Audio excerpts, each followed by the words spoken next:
Здравейте хора! Сега ще ви покажа как да нулирате брояча за рутванията, след като вече сте рутнали Note 2.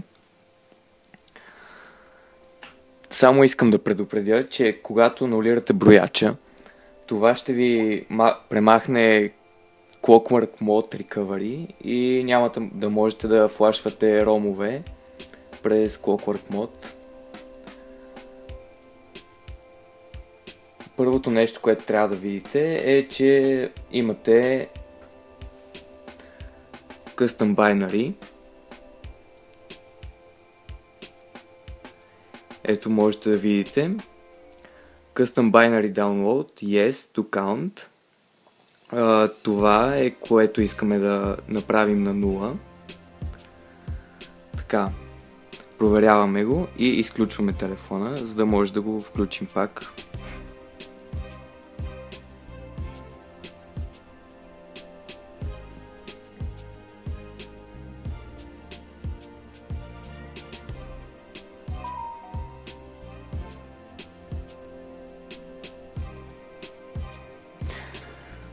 На телефона трябва да изтеглим програмата Triangle Away от Play Store, да си я купим, за да съпортваме девелопера, или пък да я изтеглим от XDA Developers.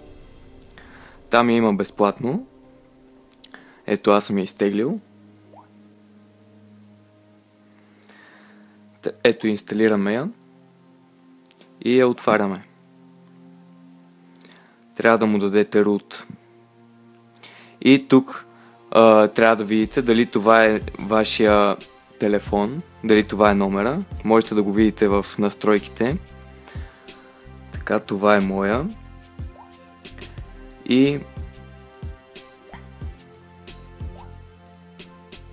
ще ви пита да изтеглите нещо. Аз вече съм го изтеглил. И следващото нещо, което трябва да направите е Reset Flash Counter. Цъкаме го на него и цъкаме Continue.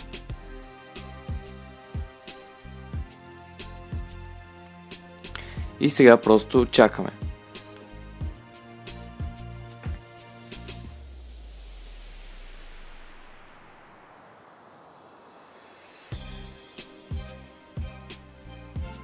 И все пак искам да предупредя, че това едва ли ще ви трябва, освен ако не го носите телефона на сервис.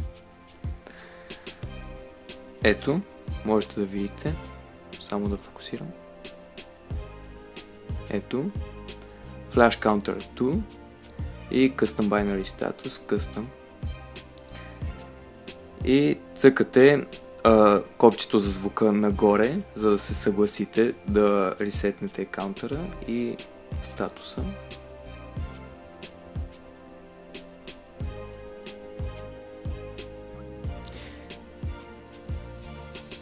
И това е общо взето.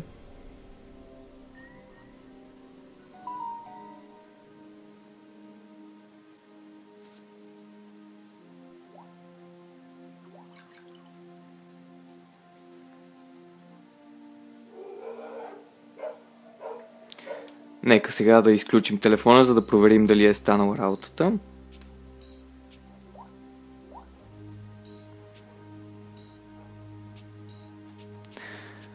Ето, натискаме копчето надолу, копчето в средата и копчето за включване, за да влезем в Download Mode.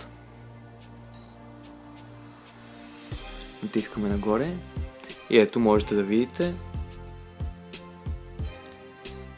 Custom Binary Download няма, Current Binary, Samsung Official и System Status Official. Ето това ни беше целта, но сега, когато се опитаме да влезем в Clockwork Mode Recovery, само да изключа телефона, ето натискаме копчето за звука надолу, не всъщност нагоре, копчето за звука нагоре, копчето в средата и копчето за включване, задържаме ги.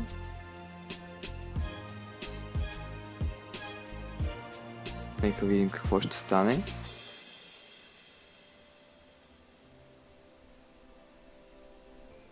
Ето, нищо не става. Телефона се включва нормално.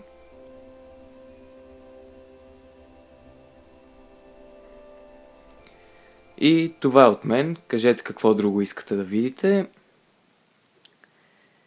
И до следващия път.